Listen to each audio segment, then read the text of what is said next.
How to collaborate notes on Android. Hi everyone, I'm here to assist you today. Without any delay, let's jump right in. First, open Notes on your device. Here, go to the notes that you want to collaborate. Then, edit what you want to edit, and then press on the Share button, which is the three-dot icon at the top right in triangle shape.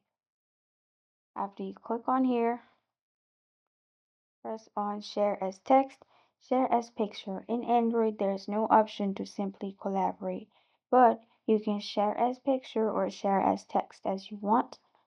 Press on the one you prefer, and then press on Share at the bottom right.